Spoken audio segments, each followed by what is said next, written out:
Ayo bawa harta ke surga. Dukung pembangunan sekolah Islam Mufid dengan donasi ke rekening atas nama Yayasan Muflih untuk Islam dan Dakwah.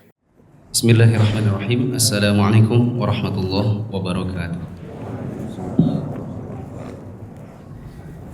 Alhamdulillahi wa kafa, wassalatu wassalamu ala rasulillahil mustafa wa ala alihi wa ashabihi wa man irtafa. Hadirin jamaah yang dirahmati Allah, kita bersyukur kepada Allah pada kesempatan malam hari ini kita bisa kembali melanjutkan pembahasan ensiklopedia salat jilid yang ketiga setelah kita libur 1 atau 2 minggu yang lalu, dan semoga dengan libur kita bertambah semangat dalam menuntut ilmu. Pada kesempatan malam hari ini kita akan lanjutkan kembali pembahasan istisqa. Sekarang masuk ke dalam subbab yang keempat tentang macam-macam cara istisqa. Di bahasa Indonesia halaman 58, bahasa Arab halaman 1013. Untuk menghemat waktu kita dengar membacakan bahasa Indonesia, yang lain silakan menyimak Indonesia atau Arabnya. Poin D, macam-macam cara istisqa atau meminta hujan. Ya. Perlu dicatat dekat situ, atau kata istisqa itu langsung dilingkari. Kalau dikatakan istisqa itu berarti minta hujan. Kalau kita maksudkan sholat, ya berarti tambahin kata sholatnya. Berarti sholat istisqa. Bisa dipahami maksud saya? Kalau mau berbicara tentang sholatnya, maka bilang sholat istisqa. Karena istisqa tok tanpa kata sholat, itu artinya meminta hujan. Dan minta hujan itu tidak mesti sholat. Minta hujan itu bisa dengan berdoa biasa. Kalau bicara tentang sholat istisqa, sebutkan sholatnya. Selanjutnya. Istisqa dapat dilakukan dengan beberapa cara, yaitu 1. Meminta hujan dengan melaksanakan sholat berjamaah atau sendiri-sendiri. Penjelasan rinci hal ini akan diberikan nanti. Inilah cara meminta hujan yang paling sempurna. Sholat yang dilakukan Nabi SAW ini banyak dijumpai dalam kitab hadits Shahih dan yang lainnya. Mayoritas fuqaha pun sepakat terhadap cara pertama ini. 2. Meminta hujan yang dilakukan imam dalam khutbahnya di hari Jumat, seperti yang pernah dilakukan Nabi SAW. Cara istisqa atau minta hujan yang pertama adalah dengan cara sholat. Ini yang kita kenal dengan istilah sholat istisqa. Dan sholat istisqa ini bisa dikerjakan baik berjamaah maupun dengan sendirian. Ada kisah seorang di masa tabi'in. Ini kisahnya kita dapati di kisahnya Ibnul Munkadir. Namun ceritanya aktor utamanya bukan Ibnul Munkadir. Ibnul Munkadir pernah duduk di Masjid Nabawi di tengah malam. Kemudian datang seorang laki-laki masuk ke dalam masjid, dan kita tahu masjid di masa dahulu tidak seperti di masa sekarang. Kalau di masa sekarang lampu nyala 24 jam. Nah, di masa dahulu kalau sudah tengah malam, malam gelap gulita, orang duduk di situ tidak bisa saling mengenali wajah satu sama yang lain. Malam itu datang seorang laki-laki, kemudian dia mengerjakan sholat. Setelah dia mengerjakan sholat, lalu kemudian dia berdoa dengan suara yang bisa didengar oleh Ibnu Munkadir. Dia bilang, "Ya Allah, Madinah sedang musim kemarau. Sudah dilaksanakan berulang kali sholat istisqa, tapi belum juga turun hujan. Meskipun yang menjadi imamnya adalah para fuqahanya Madinah. Ya Allah, pada malam hari ini saya ingin sholat, dan tolong turunkanlah hujan." Setelah dia sholat, turun hujan. Ibnu Munkadir kemudian merasa kagum karena memang sudah berlalu beberapa kali sholat istisqa belum turun hujan. Maka setelah selesai sholat subuh, Ibnu Munkadir nguntit. Laki-laki ini pengen tahu di mana rumahnya. Setelah tahu rumahnya, Ibnu Munkadir pulang. Esok malamnya ketika sedang berada di dalam masjid, laki-laki itu datang lagi. Ibnu Munkadir lihat, oh ini laki-laki yang kemarin malam. Laki-laki itu sholat, lalu kemudian dia berdoa dengan suara yang bisa didengar. Ya Allah, malam hari ini aku ingin sholat. Dikarenakan Madinah sudah turun hujan. Ibnul Munkadir tidak ingin mengikuti dia, nanti aja tunggu duha. Karena toh sudah tahu di mana rumahnya. Maka setelah duha, Ibnul Munkadir datang ke rumah laki-laki itu. Kemudian dia memberi salam, laki-laki itu keluar, maka laki-laki itu mengatakan, oh Masya Allah, Ibnul Munkadir. Orang tahu siapa Ibnul Munkadir karena dia adalah ulama di masa itu. Adapun Ibnul Munkadir tidak kenal siapa laki-laki ini. Terjadi percakapan sedikit, maka kemudian laki-laki ini bertanya, apakah mau bikin sepatu? Ternyata laki-laki ini adalah tukang sepatu. Tapi dia siapa nggak ada yang tahu. Maka Ibnu Munkadir bilang, oh tidak, saya bukan mau bikin sepatu. Saya cuma mau bilang terima kasih. Jazakumullah khairan. Soalnya 2 malam kamu sholat, malam yang pertama itu saya dengar kamu minta hujan, malam yang tadi kamu berterima kasih kepada Allah. Kalau kita mungkin di posisinya ya tukang sepatu itu, mungkin dipuji-puji begitu mungkin sumringah, ya enggak? Laki-laki itu ternyata marah. Laki-laki itu bilang, buat apa datang ke sini hanya untuk menyampaikan itu? Ya, pulang sana. Ibnu Munkadir tentu bingung, kan cuman mau bilang terima kasih, malah diusir. Pulanglah Ibnu Munkadir, besoknya datang lagi, ternyata si tukang sepatu sudah pindah rumah. Tetangganya tanya, kamu apain kemarin dia? Dia bilang, enggak ada, saya cuma datang minta mengucapkan terima kasih aja. Iya, tapi setelah kamu pulang, dia kasih barangnya, pergilah dia. Ya. Laki-laki itu marah karena dia sebenarnya sedang merahasiakan sholat yang dia kerjakan. Tapi karena Ibnu Munkadir lihat, lalu kemudian malah nyamperin dan memuji dirinya, itulah yang membuat dirinya marah. Ini menunjukkan adanya amalan di masa lalu di sebagian salaf di mana mereka sholat untuk minta hujan. Terus yang kedua, meminta hujan yang dilakukan imam dalam khutbahnya di hari Jumat seperti yang pernah dilakukan Nabi SAW. Ini banyak dijumpai pada lebih dari 1 jalur periwayatan. Cara ini pun disunahkan menurut kesepakatan ulama dan perbuatan ini masih terus dikerjakan oleh kaum muslimin. Ya. Cara yang kedua untuk minta hujan adalah khotib ketika dia berkhutbah, maka di antara doanya dia sela-sela dengan mengangkat kedua tangan.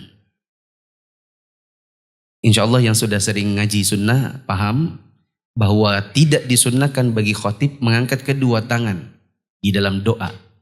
Doanya seharusnya memberi isyarat dengan 1 telunjuk. Kecuali kalau untuk meminta hujan, maka telunjuknya diubah jadi 2 tangan. Berdoa sebagaimana biasa, kedua telapak tangannya mengarah ke atas. Nanti kalau diubah, doanya sudah tidak minta hujan, maka kembali kepada 1 telunjuk. Terus? Hal ini berdasarkan hadis Anas radhiyallahu anhu, dia berkata, orang-orang pernah mengalami musim paceklik pada masa Nabi SAW. Ketika Nabi sedang menyampaikan khutbah pada hari Jumat, berdirilah seorang Arab Badui dan berkata, wahai Rasulullah, harta benda telah binasa dan keluarga mengalami kelaparan. Maka berdoalah kepada Allah untuk kami. Rasulullah pun mengangkat tangannya seraya berdoa, Allahumma aghithna, Allahumma aghithna, Allahumma aghithna. Ya Allah hujani kami, Ya Allah hujani kami, Ya Allah hujani kami. Dalam lafaz Al-Bukhari disebutkan, Allahumma asqina, Allahumma asqina, Allahumma asqina. Ya Allah siramilah kami, Ya Allah siramilah kami, Ya Allah siramilah kami. Anas radhiyallahu anhu berkata, demi Allah kami tidak melihat 1 awan pun di langit, tidak pula sepotongnya dan tidak ada sesuatu apapun. Sementara itu di antara kami dan Bukit Sal'a, sebuah bukit di Madinah, tidak ada 1 rumah pun. Anas melanjutkan, tiba-tiba dari arah belakang beliau muncul awan berisi seperti perisai. Tatkala awan itu sudah berada di tengah langit, dia pun menyebar kemudian menurunkan hujan. Anas melanjutkan, demi Allah kami tidak melihat matahari selama seminggu. Ya. Nabi SAW dikisahkan di sini pernah berkhutbah. Kemudian ada yang menyela khutbah beliau dan berkata, "Ya Rasulullah, sesungguhnya Madinah sudah lama tidak turun hujan. Dan ini mengakibatkan matinya hewan atau tidak tumbuhnya tanaman. Dan ini menyebabkan anggota keluarga kami kelaparan. Mohonlah kepada Allah agar diturunkan hujan." Maka Nabi SAW mengangkat kedua tangan, sebagaimana saya sebutkan tadi, dalam doa, kemudian angkat tangan hanya untuk doa minta hujan. Lalu kemudian beliau berkata, Allahumma aghithna, Allahumma aghithna, Allahumma aghithna. Lalu turun hujan. Padahal tadinya tidak ada tanda-tanda akan turun hujan. Kata Anas bin Malik, Wallahi ma ra'ayna syamsa sabtan. Demi Allah kami tidak dapati matahari Sabtu. Disebutkan di dalam catatan kaki, Sabtu di sini maksudnya ada dari Sabtu ke Sabtu. Hingga 1 minggu. Oleh penerjemah langsung diterjemahkan, selama seminggu kami tidak lihat matahari, alias turun hujan 1 minggu. Yang terjadi adalah yang tidak sesuai harapan. Kali ini hewan juga tetap kesusahan dikarenakan banjir. Ya, manusia juga mengalami kesusahan karena hujan yang terus-menerus. Coba dilanjutkan. Disebutkan dalam lafaz Al-Bukhari, orang-orang pernah mengalami musim paceklik pada masa Nabi. Ketika Nabi sedang menyampaikan khutbah pada hari Jumat, berdirilah seorang badui dan berkata, "Wahai Rasulullah, harta benda telah binasa dan keluarga mengalami kelaparan. Maka berdoalah kepada Allah untuk kami." Rasulullah SAW pun mengangkat kedua tangannya. Ketika itu kami tidak melihat sepotong awan pun di langit. Demi Allah yang jiwaku berada di tangannya, belum lagi beliau menurunkan kedua tangannya, melainkan awan telah bermunculan laksana gunung. Belum lagi beliau turun dari mimbarnya, melainkan aku telah melihat hujan membasahi jenggot beliau. Kami pun mendapatkan hujan pada hari itu, esok harinya lagi, dan hari berikutnya hingga Jumat berikutnya. Setelah itu orang Badui tadi berdiri, atau Anas radhiyallahu anhu berkata orang lainnya, dan berkata, orang Arab Badui tersebut atau orang yang lainnya. Maksudnya bisa jadi yang dilihat itu adalah yang Badui yang sama dengan yang Jumat lalu. Bisa jadi orang yang lain lagi. Dan dari sini tidak begitu penting siapa yang berdiri. Yang penting dia mengadu. Apa dia bilang? "Wahai Rasulullah, bangunan runtuh dan harta telah tenggelam. Maka berdoalah kepada Allah untuk kami." Rasulullah pun mengangkat kedua tangannya seraya berdoa, "Ya Allah, turunkanlah hujan ke sekitar kami Madinah dan jangan terhadap kami." Ya. Ketika laki-laki itu berkata, "Ya Rasulullah, sesungguhnya bangunan jadi runtuh karena banjir. Kami juga jadi kelaparan, harta benda jadi rusak. Tolong berdoalah kepada Allah agar hujan ini turun tapi tidak memudaratkan." Maka Nabi SAW kemudian berkata, Allahumma hawalaina la alaina. Ya Allah, turunkanlah hujan tapi hanya di sekitar kami, bukan di atas kami. Apa yang terjadi? Belum lagi beliau memberi isyarat dengan tangannya ke arah satu awan, melainkan awan tersebut terpencar. Madinah ketika itu laksana Jaubah, sedangkan lembah Qanah mengalami banjir selama sebulan. Tidak seorang pun datang dari daerah sekitar Madinah, melainkan dia akan bercerita tentang hujan yang lebat dan deras. Disebutkan dalam lafaz yang lain, kemudian seorang laki-laki masuk dari pintu tersebut pada Jumat berikutnya, sementara Rasulullah SAW sedang berdiri menyampaikan khutbah. Orang tersebut lalu menghadap ke arah beliau dalam keadaan berdiri seraya berkata, "Wahai Rasulullah, harta benda telah binasa dan jalan terputus, maka berdoalah pada Allah agar menahan hujan tersebut dari kami." Nabi SAW pun tersenyum, dalam satu lafaz beliau pun tertawa. Anas radhiyallahu anhu melanjutkan, Rasulullah SAW lalu mengangkat kedua tangannya seraya berdoa, "Allahumma hawalaina wala alaina, Allahumma alal akami wal jibali, wal dhirabi wa butunil audiyati wa manabitis syajari." Ya Allah, turunkanlah hujan di sekitar kami, bukan terhadap kami. Ya Allah, turunkanlah hujan ke bukit-bukit, gunung-gunung, gundukan, lembah-lembah, dan tempat tumbuhnya pepohonan. Anas radhiyallahu anhu berkata, maka hujan pun berhenti sehingga kami dapat keluar di bawah naungan sinar matahari. Ya. Ketika Nabi SAW sudah berdoa, maka awan-awan itu bergerak ke pinggir-pinggir kota Madinah, lalu dia turun di sekitaran kota Madinah, bukan di atas kota Madinah. Ya. Itu hujannya. Ya. Ada yang berdoa tadi? Nah, ada catatan-catatan kaki yang mungkin penting, coba dibaca. Istilah-istilah. Catatan kaki nomor 23. Jaubah artinya sela-sela di antara rumah yang satu dan yang lainnya. Catatan kaki 24. Qonah adalah nama salah satu lembah di Madinah dan seakan-akan tempatnya itu dinamakan Qonah atau saluran. Disebutkan pada selain kitab Muslim, lembah Qonah Wadil Qonati mengalami banjir selama sebulan. Catatan kaki 25. Maksudnya hewan tunggangan tidak dapat berjalan karena tidak menemukan sesuatu yang dapat dimakan. Dikatakan pula maknanya ialah orang-orang kekurangan dan kehabisan makanan. Oke, lanjut. Yang ketiga. Poin ketiga, berdoa setelah sholat dan ketika sedang berduaan dengan Allah. Jadi caranya sudah ada dua tadi. Yang pertama apa? Sholat istisqa. Yang kedua, khotib berkhutbah, dan di antara doanya saat dia berkhutbah diselingi dengan doa minta hujan. Yang ketiga adalah berdoa secara khusus, yaitu doa setelah selesai sholat atau doa misalnya setelah tahajud. Mungkin di antaranya juga yang dipraktekkan oleh yang ditemukan oleh Ibnul Munkadir tadi, di mana laki-laki ini sholat, setelah sholat dia berdoa. Apa isi doanya? Dia minta hujan. Lanjut. Tidak ada perbedaan pendapat mengenai bolehnya meminta hujan dengan berdoa tanpa disertai sholat. Ya.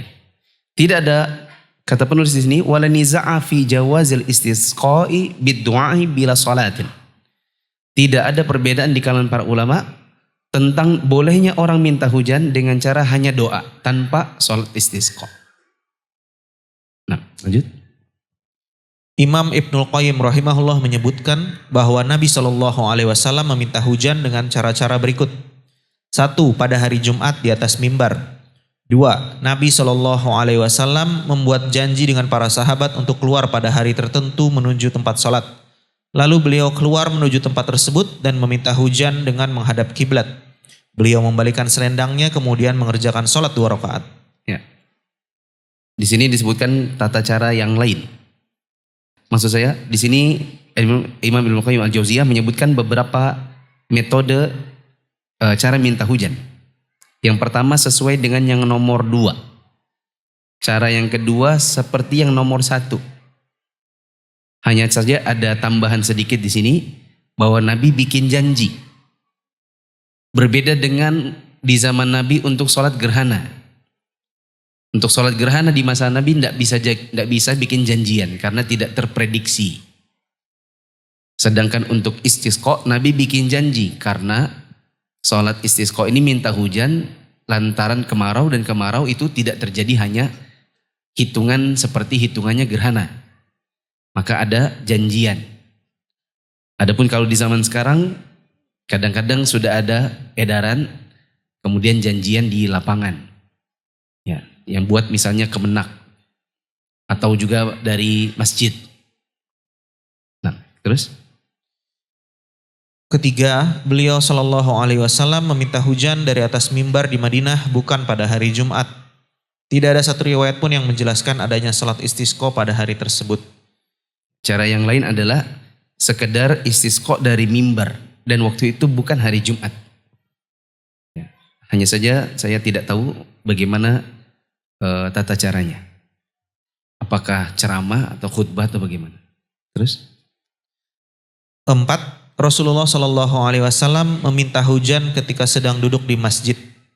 Beliau mengangkat kedua tangannya dan berdoa kepada Allah. Doa yang beliau panjatkan adalah Allahumma skina ghaithan maghithan mari'an tabaqan wa ajilan ghaira ra'isin nafi'an ghaira dharrin. Ya Allah, siramilah kami dengan hujan yang menolong dan mari'an atau baik kesudahannya.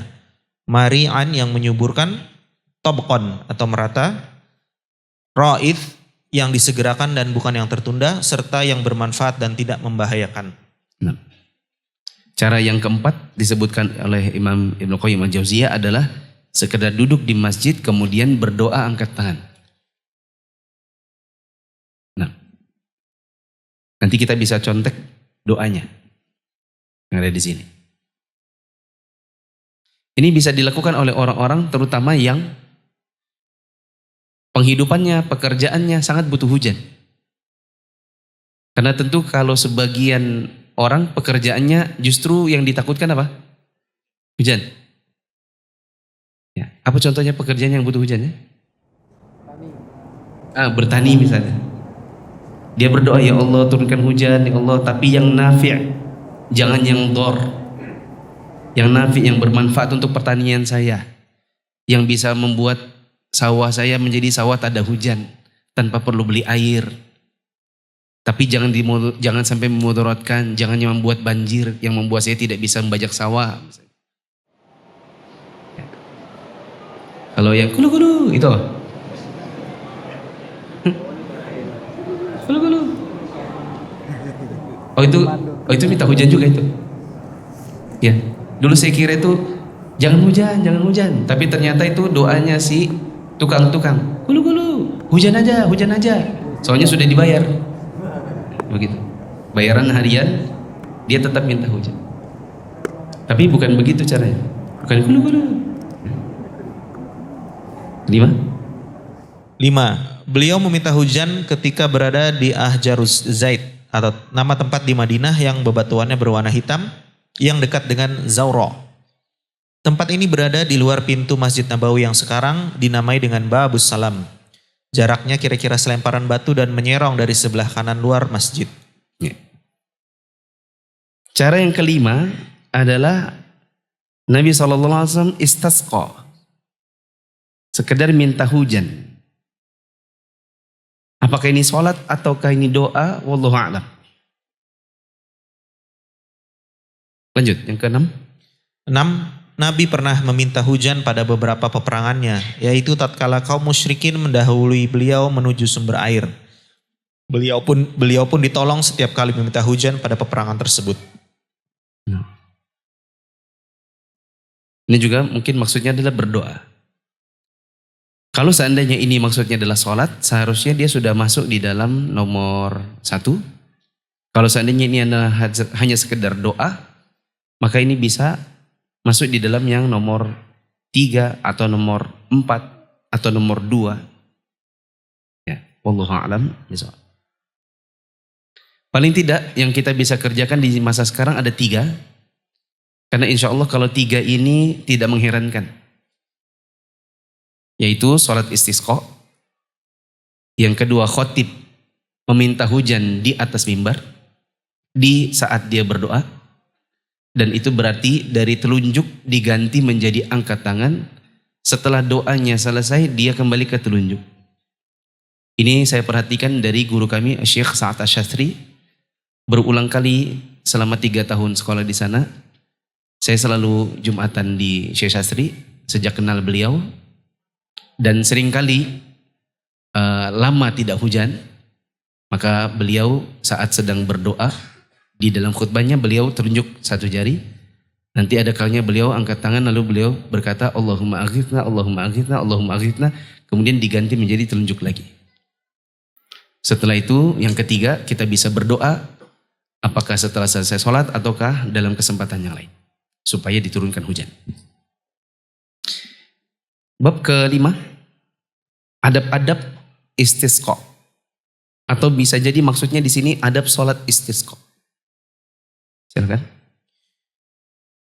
Tuntunan etika meminta hujan.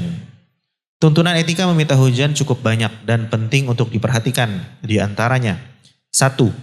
Ketika umat manusia tertimpa kekeringan, hendaklah mereka berlindung kepada Allah Subhanahu wa taala dan mengerjakan salat istisqa. Berdasarkan hadis Aisyah radhiyallahu anha, dia menuturkan, orang-orang mengadukan kepada Rasulullah sallallahu alaihi wasallam perihal tertahannya hujan. Beliau pun memerintahkan mereka meletakkan mimbar untuknya di tempat sholat dan membuat janji dengan mereka agar mau keluar pada hari tertentu. Di garis bawahi atau di boleh kata-kata bikin janji. Karena ini cukup berbeda dengan gerhana di masa Nabi. Kalau gerhana tidak bikin janji. Ya, Nabi langsung mengajak. Lalu ada muazin yang berteriak, as-salatu jami'ah, as-salatu jami'ah. Tapi itu insidental. Karena gerhana di masa lalu bisa jadi tidak terprediksi dan durasinya sangat singkat. Berbeda dengan istisqa. Ini disebabkan kemarau, dan kemarau itu tidak mungkin hanya hitungan sehari 2 hari. Dalam jangka yang lama, lalu dibutuhkan sholat minta hujan, maka Nabi janjian sama para sahabat untuk diadakan sholat istisqa. Adapun kita di masa sekarang, baik gerhana maupun istisqa, dua-duanya bisa bikin janjian. Karena gerhana kadang bisa diprediksi di masa sekarang, lalu kemudian orang sudah tahu dan sudah siap-siap. Setelah selesai sholat maghrib, kadang-kadang mereka duduk dulu, tidak pulang, sampai diadakan sholat gerhana. Begitu juga sholat istisqa. Mereka pun biasanya sudah tahu ada edaran tertentu. Terus? Aisyah radhiyallahu anha berkata, setelah itu Rasulullah Shallallahu Alaihi Wasallam keluar ketika cahaya matahari telah tampak. Beliau pun duduk di atas mimbar, bertakbir dan memuji Allah Subhanahu Wa Taala. Baru kemudian bersabda, innakum syakautum jadba dirarikum wastikharal matari an ibani zamanihi ankum wa qad amarakumullahu azza wa jalla an tad'uhu wa wa'adakum an yastajiba lakum thumma qala alhamdulillahi rabbil alamin arrahmanir rahim maliki yaumiddin la ilaha illallahu yaf'alu ma yurid Allahumma antallahu la ilaha illa antal ghaniyyu wa nahnul fuqara anzil alaina al-ghaith waj'al ma anzalta lana quwwatan wa balaghan ilahin. Sesungguhnya kalian telah mengadukan kekeringan di negeri kalian dan terlambatnya hujan dari waktunya atau ibban. Allah memerintahkan agar kalian berdoa kepadanya dan Dia telah berjanji akan mengabulkan permohonan kalian. Kemudian beliau berdoa, segala puji hanya milik Allah, Rabb alam semesta, yang maha pengasih lagi maha penyayang, Raja ahli pembalasan. Tidak ada ilah kecuali Allah. Ia melakukan apa yang dikehendakinya. Ya Allah, Engkaulah Allah yang tidak ada ilah kecuali Engkau, yang maha kaya sedangkan kami orang-orang fakir. Turunkanlah hujan kepada kami dan jadikanlah hujan yang Engkau turunkan sebagai kekuatan dan balag atau bekal bagi kami hingga waktu tertentu. Nah, ini diantara yang bisa dibaca oleh khotib saat dia sedang berkhutbah di sholat istisqa. Lanjut. Nabi SAW pun mengangkat kedua tangannya dan tetap seperti itu hingga tampak putihnya ketiak beliau. Kemudian beliau mengalihkan pundaknya ke arah jamaah dan membalik selendangnya, sementara kedua tangannya tetap dalam keadaan demikian. Setelah itu beliau kembali menghadap jamaah dan turun lalu melakukan sholat 2 rakaat. Maka Allah mendatangkan awan dan kemudian awan itu mengeluarkan petir dan kilat hingga akhirnya menurunkan hujan dengan izin Allah. Belum lagi beliau menghampiri masjidnya, banjir pun telah terjadi. Tatkala Rasulullah melihat orang-orang tampak tergesa-gesa menuju kin atau tempat berteduh, beliau tertawa hingga terlihat gigi-gigi gerahamnya. Beliau bersabda, aku bersaksi bahwa Allah Maha Kuasa atas segala sesuatu serta aku adalah hamba dan utusannya. Untuk tata caranya nanti insya Allah akan ada babnya. Di sini kita tidak usah detailkan bagaimana cara sholat istisqa. Nanti insya Allah akan ada pembahasannya secara tersendiri. Ini masih adab pra mengerjakan sholat istisqa. Kedua, imam memberikan nasihat kepada jamaah dan memerintahkan mereka agar bertakwa kepada Allah. Selain memerintahkan bertakwa, imam juga menasihatkan orang-orang supaya keluar dari kezaliman, bertaubat dari segala kemaksiatan, saling memaafkan, berpuasa, bersedekah, dan meninggalkan perselisihan. Kemaksiatan merupakan penyebab terjadinya paceklik, sedangkan takwa adalah sebab turunnya berbagai macam keberkahan. Ini diantara konten yang sangat penting untuk dimasukkan oleh seorang khotib saat dia berkhutbah menjelang sholat istisqa. Yaitu mengingatkan kaum muslimin bahwa kemarau itu salah satu penyebabnya adalah dikarenakan kemaksiatan yang mereka perbuat. Bab ini sudah kita lewati di pertemuan sebelumnya, yaitu pada pembahasan sebab-sebab kemarau. Lanjut. Umar bin Abdul Aziz pernah menulis surat kepada Maimun bin Mahran. Sesungguhnya aku telah menulis surat untuk penduduk negeri agar mereka keluar pada hari dan bulan ini untuk melakukan salat istisqa. Barang siapa yang mampu berpuasa dan bersedekah, hendaklah ia melakukannya.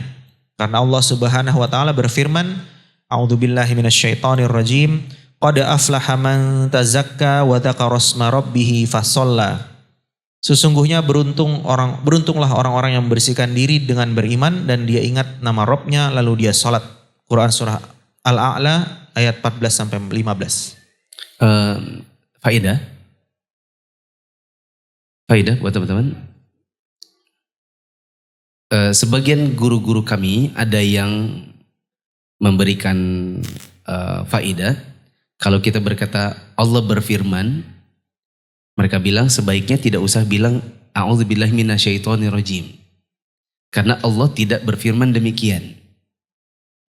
Kan di sini ya. Karena Allah berfirman. Apa firman Allah? Qad aflaha man tazakka. Dan a'udzubillahi minasyaitonirrajim bukan bagian dari firman Allah. Meskipun memang sebagian orang ada yang membacanya dikarenakan ta'awudz itu adalah sebelum membaca Al-Quran. Ya, fa idza qara'tal Qur'ana fasta'idz billahi minasyaitonirrajim. Ya, wallahu a'lam. Saya sendiri mungkin baiknya untuk keluar dari khilaf langsung saja setelah Allah berfirman langsung ke ayatnya.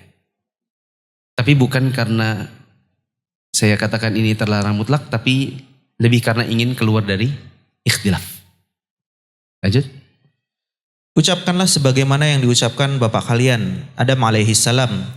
Qala rabbana zalamna anfusana wa illam taghfir lana wa tarhamna lanakunanna minal khasirin. Keduanya berkata, ya Rabb kami telah menganiaya diri kami sendiri, dan jika engkau tidak mengampuni kami dan memberi rahmat kepada kami, niscaya pastilah kami termasuk orang-orang yang merugi. Quran surah Al-A'raf ayat 23. Ucapkanlah sebagaimana yang diucapkan Nuh alaihi salam. Wa illa taghfirli wa tarhamni akum minal khasirin. Dan sekiranya engkau tidak memberi ampun kepadaku dan tidak menaruh belas kasihan kepadaku, niscaya aku akan termasuk orang-orang yang merugi. Quran surah Hud ayat 47. Ucapkanlah sebagaimana yang diucapkan Musa alaihi salam. Inni dhalamtu nafsi faghfirli faghfarolah innahu huwal ghafurur rahim. Sesungguhnya aku telah menganiaya diriku sendiri, karena itu ampunilah aku. Maka Allah mengampuninya, sesungguhnya Allah dialah yang maha pengampun lagi maha penyayang. Quran surah Al-Qasas ayat 16. Ucapkanlah pula sebagaimana yang diucapkan Yunus alaihi salam.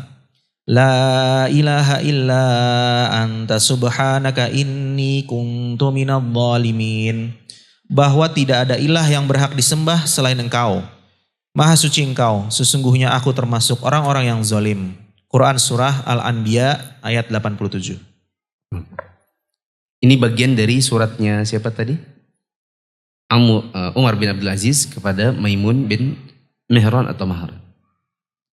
Lanjut, yang ketiga. 3. Imam membuat janji dengan jamaah untuk keluar pada hari yang telah ditentukan. Ya, misalnya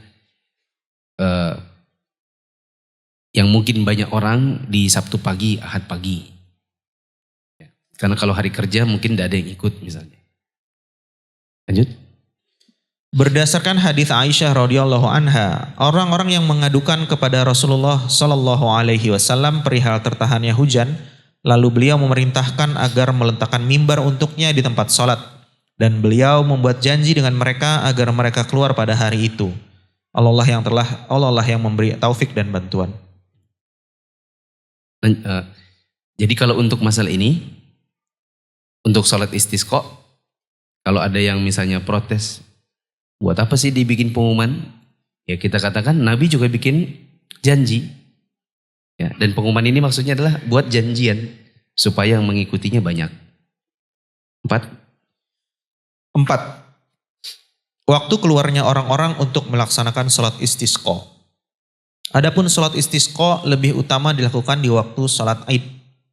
Hal ini didasarkan Di waktu sholat id maksudnya di waktu yang seperti sholat id. Antum memahaminya apa ini? Ya, khawatirnya ada yang memahami. Loh, berarti sholat istisqa sama sholat id bareng.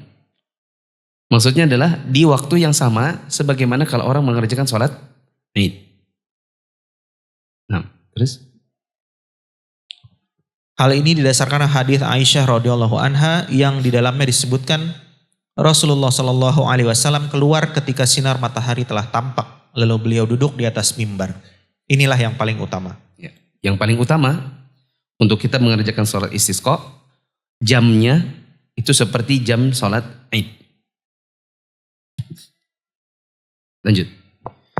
Meski demikian, tidak ada waktu tertentu bagi sholat istisqa, yaitu sholat istisqa hanya sah bila dilaksanakan di waktu tersebut.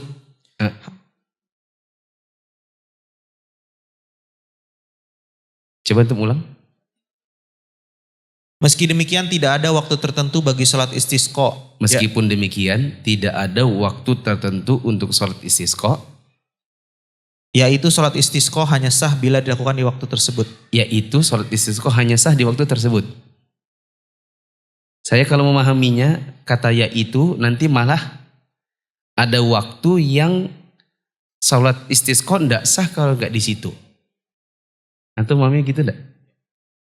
Coba kalau antum ganti yang, ya itunya antum ganti dengan yang. Nah, coba dibaca. Meski demikian, tidak ada waktu tertentu bagi sholat istisqa yang sholat istisqa hanya sah bila dilaksanakan di waktu tersebut. Lebih pas? Ya. Tidak ada waktu yang menjadi waktu tertentu untuk sholat istisqa, yang sholat istisqa hanya sah kalau di waktu itu. Nggak ada. Kecuali bahwa sholat istisqa sebagian ulama melarang untuk dikerjakan di waktu terlarang. Waktu terlarang kan ada 5. Kalau dirinci. Kalau diglobalkan hanya 3. Ya, kapan waktu terlarang sholat? Yang pertama adalah setelah selesai sholat subuh sampai dengan terbit matahari. Yang kedua, saat matahari tepat di atas benda, ya, di mana bayangan benda tepat di bawahnya dia. Tidak mesti orang, tidak mesti kepala, yang penting benda.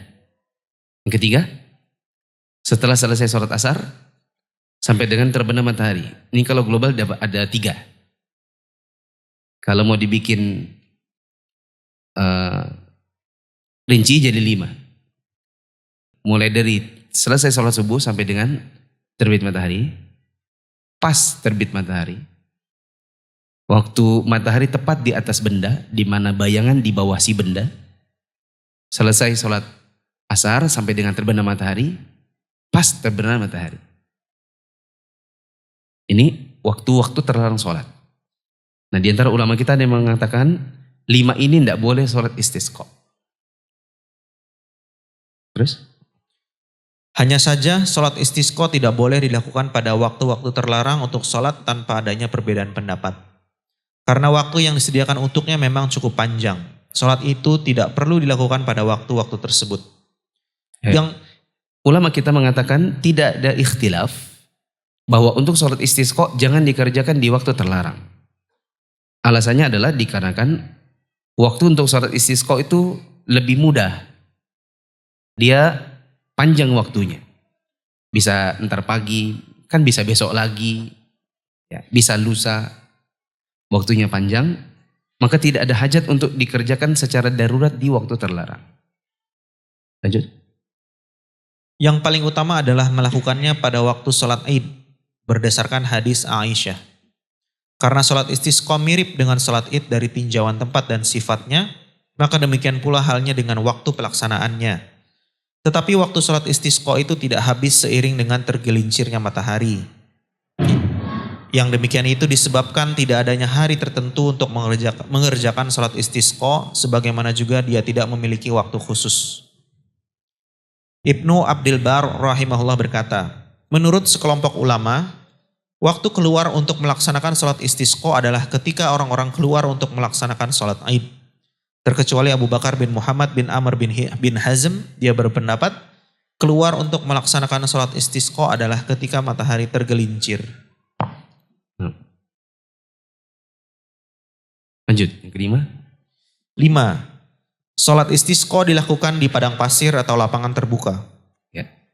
Dikerjakannya di luar, di sahra, atau di tempat di mana orang mengerjakan sholat Id.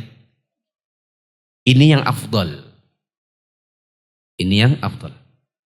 Terus? Perbuatan inilah yang lebih utama. Sebab Nabi mengerjakan sholat istisqa di padang pasir seperti halnya sholat Id. Ini berdasarkan hadis Aisyah radhiyallahu anha, dia berkata, orang-orang mengadukan kepada Rasulullah Shallallahu alaihi wasallam perihal tertahannya hujan, lalu beliau memerintahkan agar meletakkan mimbar untuknya di tempat sholat, dan beliau membuat janji dengan mereka agar mereka keluar pada hari itu. Demikian pula berdasarkan hadis Abdullah bin Zaid al-Mazini radhiyallahu anhu, dia berkata, Rasulullah Shallallahu alaihi wasallam menuju tempat sholat untuk meminta hujan, kemudian beliau menghadap kiblat. Lalu beliau menghadapkan pundaknya ke arah jamaah seraya berdoa kepada Allah, dan beliau membalik selendangnya ketika menghadap kiblat.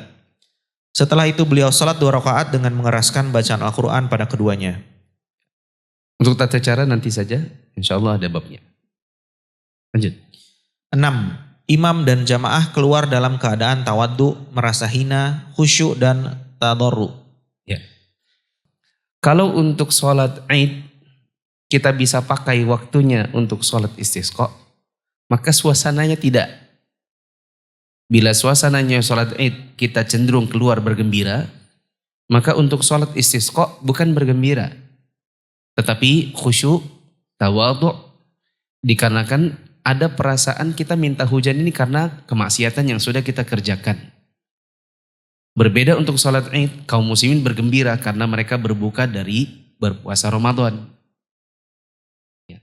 Maka nanti kalau keluar, maka bukan dengan menggunakan pakaian-pakaian yang bagus, dengan perhiasan-perhiasan, dengan tas-tas branded. Bukan itu. Tetapi dengan perasaan hina, perasaan yang khusyuk, ya, tunduk kepada Allah, tawadhu dan yang semacam itu. Lanjut. Hal ini berdasarkan hadis Ibnu Abbas radhiyallahu anhuma. Dari Ishaq bin Abdullah bin Kinanah, dia berkata, aku diutus oleh Al-Walid bin Uqbah radhiyallahu anhuma. Saat itu dia menjabat sebagai gubernur Madinah untuk menemui Ibnu Abbas radhiyallahu anhuma agar aku bertanya kepadanya tentang salat Rasulullah sallallahu alaihi wasallam dalam meminta hujan. Ibnu Abbas bertanya, apa yang menghalanginya? Yaitu Al-Walid bin Uqbah untuk langsung bertanya kepadaku. Ibnu Abbas kembali berkata, Rasulullah Shallallahu alaihi wasallam keluar dalam keadaan mutabadzilan atau bersahaja, merendahkan diri, mutadharrian atau penuh harapan, dan khusyuk serta mutarassilan atau tidak tergesa-gesa sehingga beliau sampai di tempat sholat. Beliau tidak menyampaikan khutbah seperti khutbah kalian, tetapi beliau tidak henti-hentinya berdoa, penuh harapan dan bertakbir. Setelah itu Nabi Shallallahu alaihi wasallam mengerjakan sholat 2 rakaat sebagaimana yang beliau lakukan dalam sholat Id. 7. Anak-anak kecil dan kaum wanita diperbolehkan ikut sholat istisqa dengan beberapa syarat. Imam Ibnu Qudamah rahimahullah berkata, semua orang disunahkan untuk keluar. Keluarnya orang yang taat beragama, yang mempunyai rasa malu dan yang berkelakuan baik, serta orang-orang tua lebih disunahkan lagi karena kehadiran mereka bisa menyegerakan diijabahnya permohonan. Ya. Adab yang ke-7, usahakan orang-orang yang menjadi orang-orang solehnya di tempat tersebut, orang-orang yang tua-tua, orang-orang yang punya perilaku yang baik, agar mereka juga berusaha hadir di dalam salat istisqa. Makanya tadi ada perkataan kurang lebih begini, ya Allah, salat istisqa sudah dilakukan berulang kali, bahkan diimami oleh fuqaha. Apa itu fuqaha? Para ahli fikih. Maksudnya adalah ini sudah dilakukan salat istisqa beberapa kali, bahkan yang menghadirinya ahli-ahli fikih. Tentu itu dari kalangan para ulama. Ini menunjukkan bahwa dipahami sejak masa silam, di dalam salat istisqa orang-orang yang dianggap sebagai orang-orang soleh, para ulamanya, mereka ikut menghadirinya. Di antara alasannya adalah disebutkan penulis di sini, li'annahu asra'u lil ijabah. Dikarenakan kehadiran mereka itu menyebabkan diijabahnya doa agar turun hujan lebih cepat. Bisa dipahami ya? Lanjut. Adapun kaum wanita yang diperbolehkan adalah nenek-nenek dan perempuan yang tidak menarik lagi.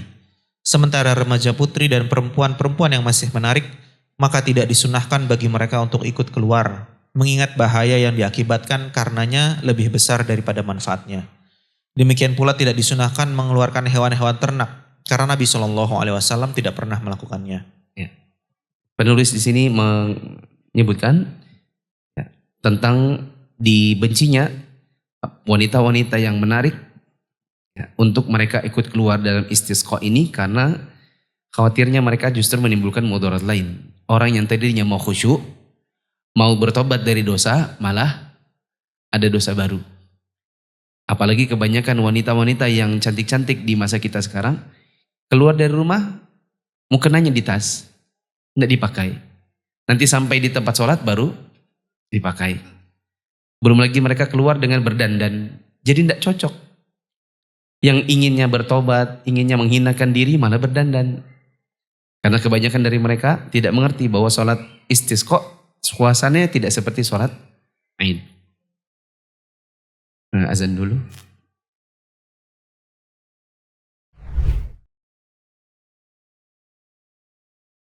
Allahu Akbar, Allahu Akbar, Allahu Akbar, Allahu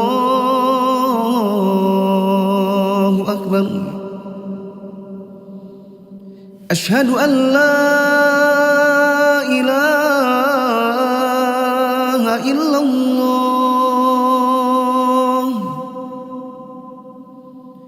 Asyhadu an la ilaha illallah.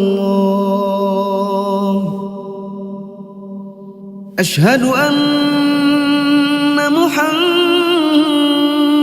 Rasulullah.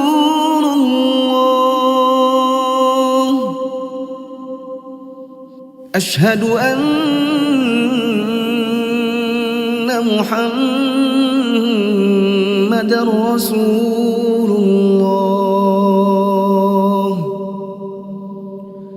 Hayya 'alas salah.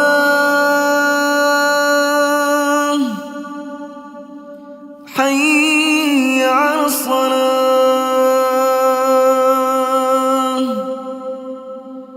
Hayya 'alal falah.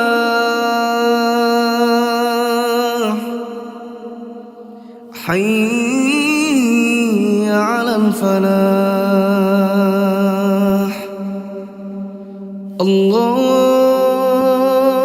Akbar, Allahu Akbar. La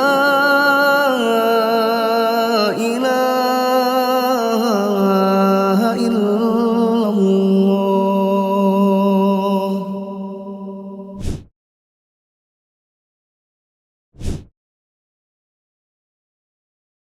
Tinggal 2 poin terakhir, silakan. 8. Tidak ada azan dan iqamat dalam salat istisqa.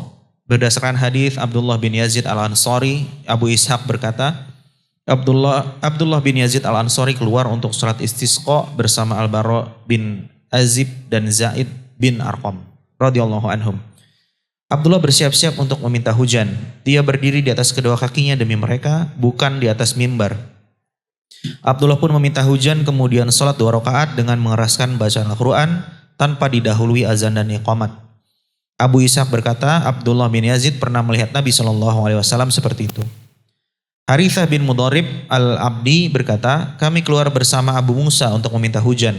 Lalu Abu Musa melakukan salat bersama kami 2 rakaat tanpa azan dan iqamat. Imam Ibnu Qudamah rahimahullah berkata, azan dan iqamat tidak disunahkan untuk salat istisqa. Kami tidak mengetahui adanya perbedaan pendapat dalam masalah ini. Ya. Sangat penting untuk dipahami. Wala yusannu laha adhanun wala iqamatun wala na'lamu fihi khilafan. Tidak disunnahkan untuk mengerjakan adzan dan iqamat untuk sholat istisqa, dan kami tidak mengetahui adanya ikhtilaf di kalangan para ulama. Maksudnya kalau dibalik berarti ini ijma para ulama bahwa tidak ada adzan dan tidak ada iqamat. Satu lagi. 9. Meminta hujan dengan doa dari orang-orang soleh adalah sunnah. Berdasarkan hadits Ibnu Umar radhiyallahu anhuma, dia berkata, kadang-kadang aku teringat akan ucapan seorang penyair. Pada waktu itu aku melihat wajah Nabi SAW ketika sedang meminta hujan. Belum lagi beliau turun, melainkan setiap talang telah mengalirkan air. Wa abyadu yustamqal ghamamu biwajhihi thimalul yatama ismatun lil aramili. Dan awan putih. Ismatan. Di situ apa? Ismatun. Di sini ismatan. Yang benar ismatan. Ismatan. Bukan tun tapi tan. Dan awan putih dimintakan hujan dengan wajahnya Rasulullah SAW sebagai thimal atau bantuan bagi anak-anak dan perlindungan bagi kaum janda. Syair tersebut diucapkan oleh Abu Thalib. Ya. Di antara adab yang ke-9, bisa dihadirkan orang itu dianggap sebagai orang yang soleh. Dan yang namanya orang soleh itu tidak pernah klaim ya. Saya suka bilang gini, ulama asli itu tidak pernah dibilang dirinya ulama. Kalau ulama asli biasanya terlalu disanjung sebagai ulama, biasanya malah malu. Paling mereka mengatakan kami penuntut ilmu. Itu ulama beneran. Adapun ulama gadungan, biasanya yang suka mengatakan dirinya ulama.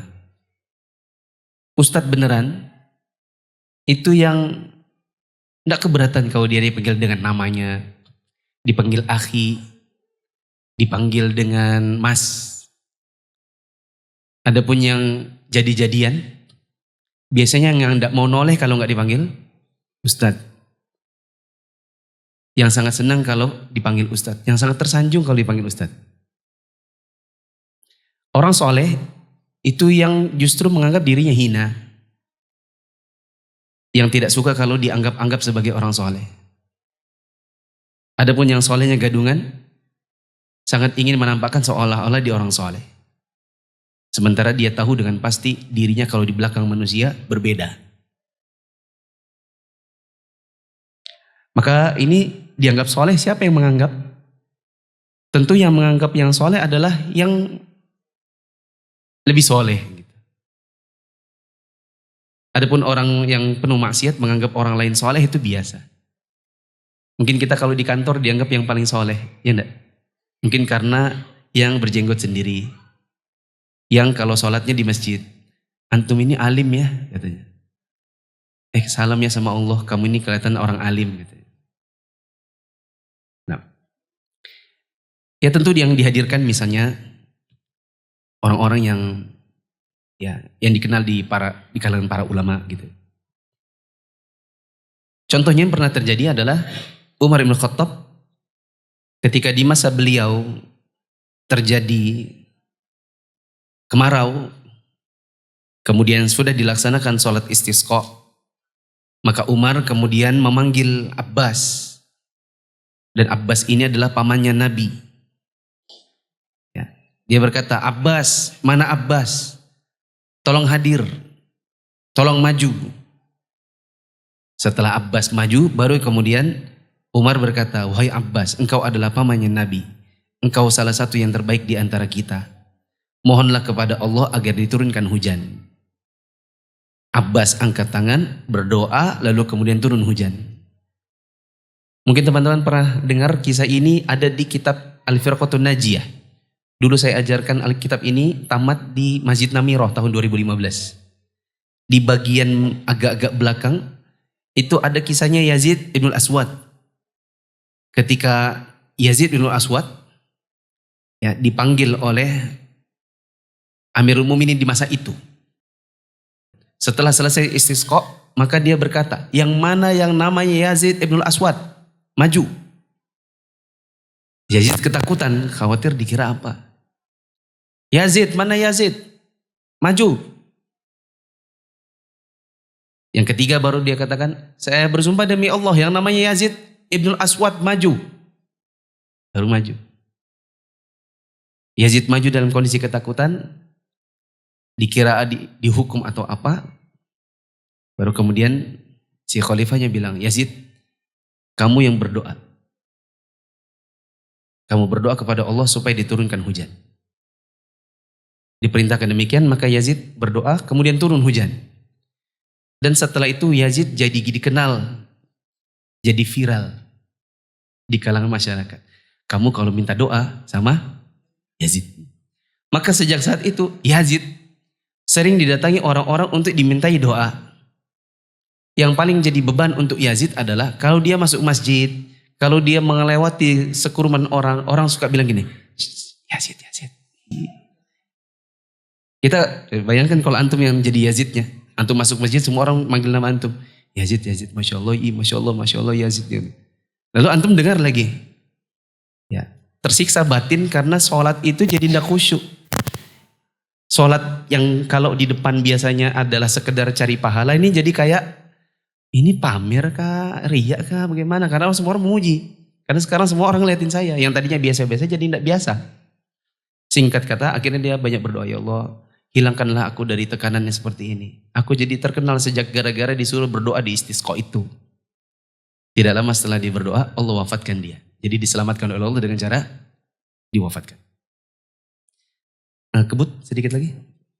Diriwayatkan dari Anas radhiyallahu anhu bahwa ketika orang-orang tertimpa musim paceklik, Umar bin Khattab radhiyallahu anhu meminta hujan dengan perantaraan Al-Abbas bin Abdul Muttalib. Dia berkata, ya Allah, sesungguhnya dahulu kami bertawassul kepadamu dengan nabi kami. Lalu engkau menurunkan hujan untuk kami, tapi sekarang kami bertawassul kepadamu dengan paman nabi. Maka turunkanlah kembali hujan untuk kami. Anas radhiyallahu anhu berkata, setelah itu mereka pun dihujani.